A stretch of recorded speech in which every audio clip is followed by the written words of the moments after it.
فہم دین کے ناقص ہونے کی وجہ سے ہم بہت ساری ایسی چیزیں جو دین سمجھ کے کر رہے ہوتے ہیں وہ دین نہیں ہوتا، اور بہت ساری ایسی چیزیں جن کو ہم لادینی سمجھ کے ترک کر رہے ہوتے ہیں وہ لادینی نہیں ہوتی، وہ عین دین ہوتا ہے۔ تو اس حوالے سے ہمیں علماء کی صحبت میں بیٹھ کر دین کو اس کی اصلی صورت میں اور اصلی شکل میں سمجھنا پڑے گا۔ اللہ کے محبوب علیہ السلام کی خدمت میں 3 طرح کے لوگ آئے حضور کے زواج کے پاس آ کے، انہوں نے حضور کی زندگی کے بارے میں، نمازوں کے بارے میں، روزوں کے بارے، شب خیزیوں کے بارے میں پوچھا۔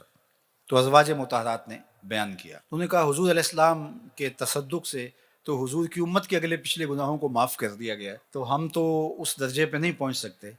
لہٰذا ایک نے کہا کہ میں ساری رات عبادت کروں گا، سوؤں گا نہیں، اور ایک نے کہا کہ میں ہمیشہ روزہ رکھوں گا، اور ایک نے کہا کہ میں کبھی بھی شادی نہیں کروں گا، نکاح نہیں کروں گا اور تجرد کی زندگی گزاروں گا۔ جب وہ فیصلہ کر کے نکلے اور اللہ کے محبوب تک بات پہنچی تو حضور نے ان کو بلایا اور فرمایا کہ تمہاری یہ باتیں مجھے پہنچی ہیں، لیکن سنو، اما واللہ انی لاخشاکم للہ واتقاکم لہ، فرمایا کہ میں تم سے زیادہ اللہ سے ڈرنے والا ہوں اور میرے دل میں تقوی کا نور تم سے کہیں زیادہ ہے۔ لیکنی اصوم و افطر و اصلی و ارقد، لیکن میں روزہ بھی رکھتا ہوں اور افطار بھی کرتا ہوں، نماز بھی پڑھتا ہوں اور رات کو آرام بھی کرتا ہوں۔ واتزوج النساء، عورتوں کے ساتھ میں نے نکاح بھی کر رکھے۔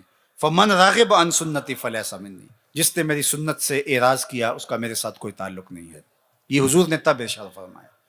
تو اب بعض اوقات ہم بعض معاملات کے اندر اس طرح حد سے تجاوز کر جاتے ہیں کہ وہ شریعت کی نفی ہو رہی ہوتی ہے۔ تو اللہ کے محبوب علیہ السلام کی اگر یہ حدیث ہمیں ملحوظ رہے تو ہم خود بھی اعتدال کے راستے سے نہیں اتریں گے، اور ایسا شخص جو اعتدال کے راستے سے اترا ہوا ہمارے نزدیک وہ معتبر اللہ کا ولی بھی نہیں ہوگا۔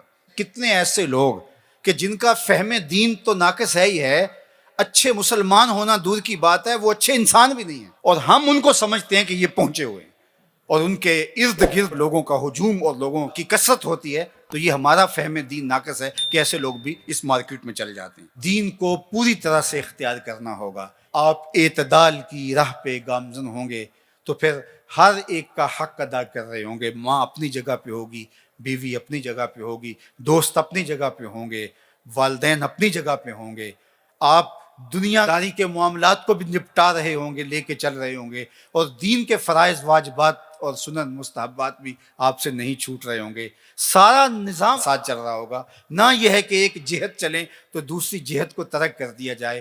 اپنی زندگی کو 2 رویا لے کر کے چلو گے، حسنات دنیا بھی تمہیں نصیب ہوں گی اور حسنات آخرت بھی تمہاری جھولی میں ڈال دی جائیں گی۔